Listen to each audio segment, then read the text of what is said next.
So guys, today's video is about good tier 1 commanders.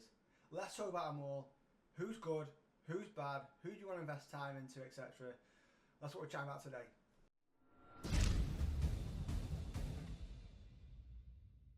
So lads, we're talking about tier 1 commanders tier list. Okay, they're really important commanders. If you're new to this game, experienced in this game, you'll know your tier 1 commanders are very, very important. Unless you're a big spender, you won't be getting high respect levels in the tier 2 and tier 3 commanders.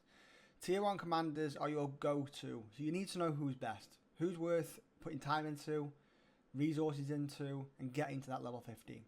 For all scoring today, we're assuming level 50 commanders. We're assuming we're against endgame PvP, so other level 50 commanders, or we're against 200 plus tiles in PvE. Okay? And then the last thing we're assuming is you're going to get respect 5. Okay, I'm assuming respect 5 for all of these. So it's not respect 1s. We're not comparing the first trees. I'm telling you here today of who's the people you need to avoid and who to invest your time into and your resources. Okay, so I'm just making that clear at the start of all these assumptions.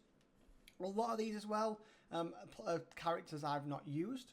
Okay, however, I've had plenty of fights against, and I know who does good and who does bad, and who gives me a hard time. Okay, and that's how I've judged it. I've done loads and loads of PvP. I think I'm at 1 million prestige now, so a decent amount of PvP, lots of practice, and these are my thoughts on who's top of the list and who's bottom. First things first, who's the bottom? It's the one and only Faramir.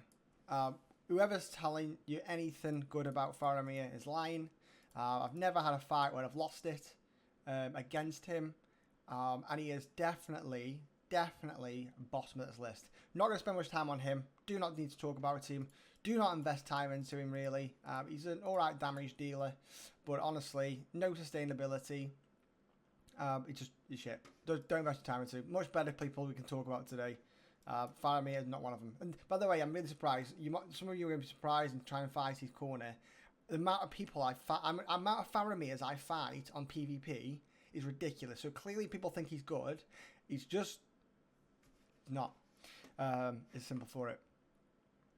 Next thing up is Boromir. It's Boromir. Okay, and I'm sorry. I'm sorry for all those people that think, what, Boromir? Oh my god, he's amazing. He's a leader. He's awesome. Yeah. I put some... ignore those tears.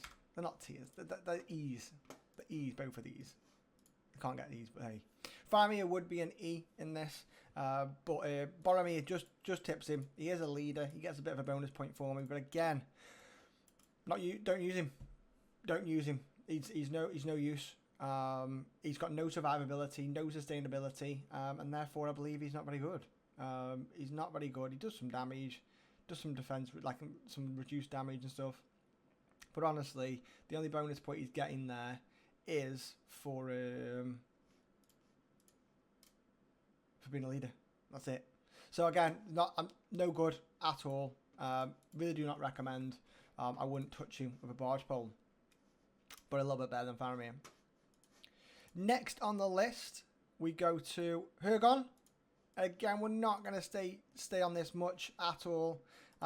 Alright heals if you're using only 2 characters, 2 armies with him. But again, he's not amazing. Damage is okay. He puts out some alright damage, but he doesn't specialise in anything. Okay? He doesn't specialise in anything. And I think if I remember rightly, Hergon does the... he's got tips, hasn't he? Yeah, time needed, you get tips.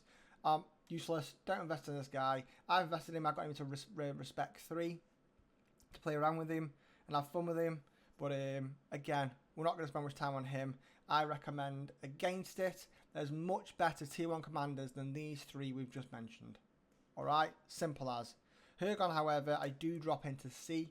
He's alright. He's usable, but just use someone else. There's better people. We're going to talk about them. So those 3, get rid of. Don't even bother. Next up is Ori. Okay, now Ori is good. I'm going to put him into B. The reason for it is burn 50% damage reduction. He can farm. You wouldn't use him. You'd use Dwalin, but we'll get to him. You can farm Balrogs and dragons. Okay? That's what you need. You need a farmer. And what we're talking about today is who are the people you need at level 50 end game. Okay? And who are useful at end game. Okay? Ori is alright. He can farm Balrogs. He can farm dragons. However, more important Dwalin. Dwalin's going to be better. Not much to say about that. He has got a tipster thing again. Annoying. I wish you didn't have the tipster. But yeah. One thing we didn't mention about Hergon is the siege damage. Great and everything mid-game. Boring end-game. You don't need the extra siege damage. I didn't even use siege damage for him. Just in case he gets into a fight and he gets destroyed. He doesn't get the tip. I prefer to take someone else. So yeah. Don't need siege on them. All these four, I believe, are... Well, these three are quite useless. Ori's alright if you want to use him to farm dragons, but to be honest, I just unlock Dwalin wherever he is in this list. We've got Orien, brilliant, no worries. Next one is Merry and Pippin. Merry and Pippin. Decent heals against for the highest defense person. However, forced into tips. God damn it, stop being forced into tips. Little bit better than Ori. Alright, but again, it's forced into tips, not the best. What I would say with Merry and Pippin, there's a bit of a niche. I haven't give him. They can get a higher score, okay, so they can get pushed into A or S, okay. However, it depends on the faction you're playing and the neutral camps you have access to. If you can get Ents. Or if you're on a server that is not roleplay, so you can go good and evil and use whatever commanders, Mumma Kills are in there as well. What you want is they do some decent heals for these big units. I would use just 100% of Ents or 100% Mumma Kill, and then put them with Merry and Pippin. Okay, you get some really decent, you can get some really decent damage. Because they get stacking damage per turn that goes up to about 50% during the last turn, turn 10. Now you need to survive to there, so you need to be able to have as many. You need a big fat tanky units available at the end. Ents really good. Mumma Kill I believe would be really good as well. So I'd really love to think about trying them.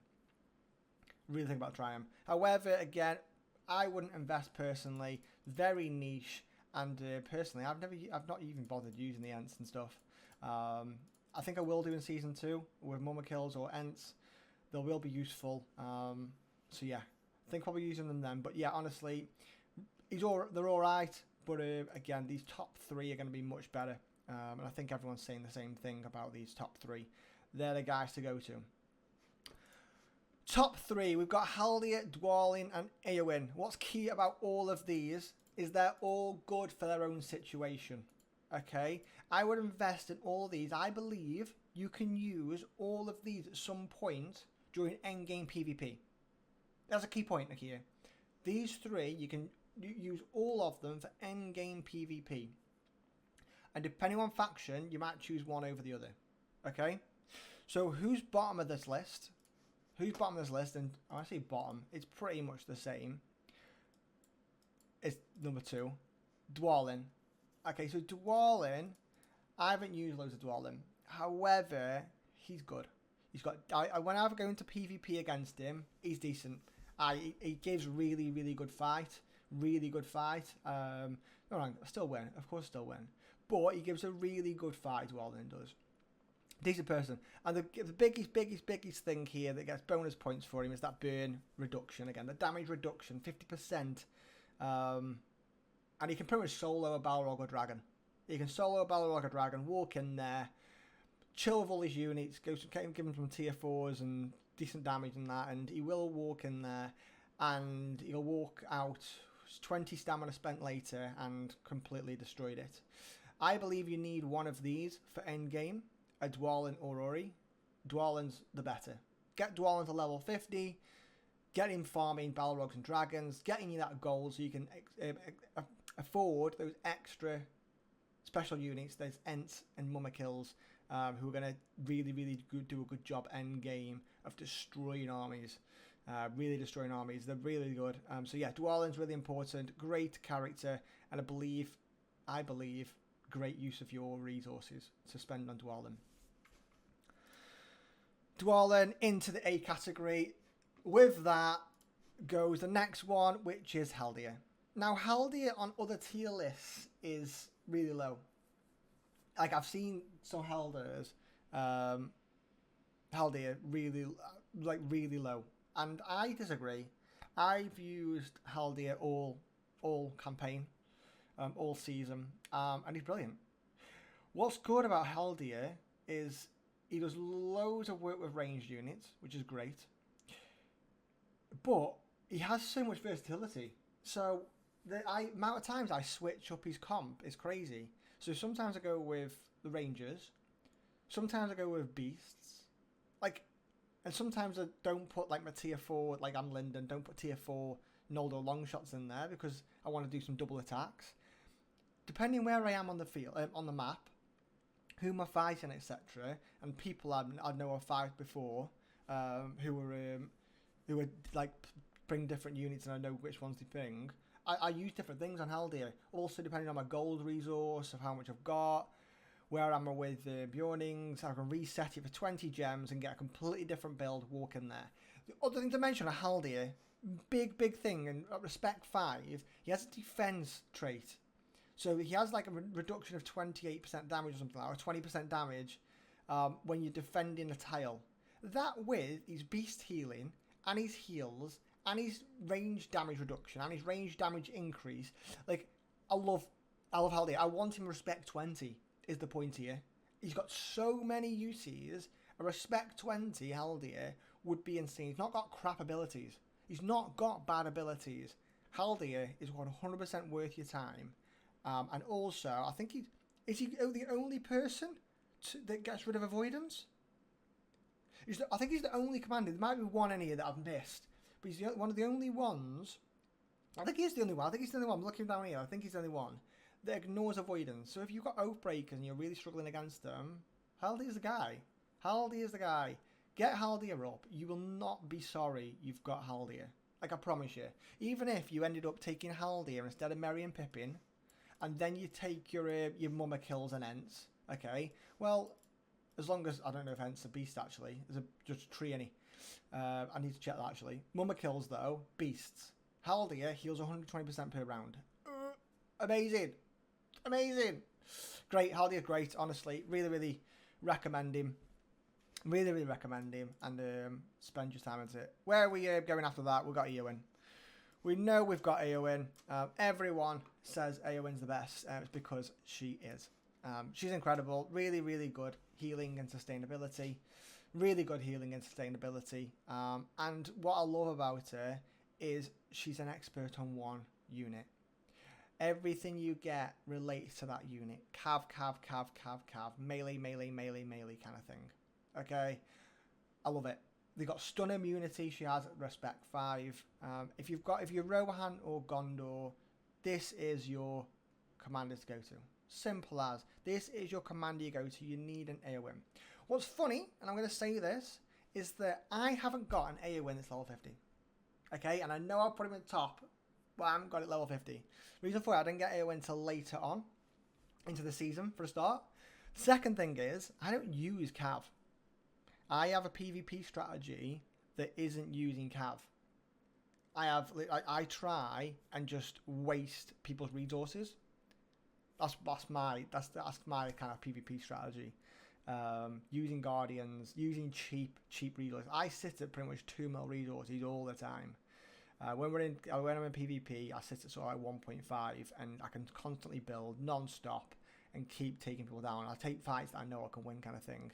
Eowyn has not been used for me, but I know is great.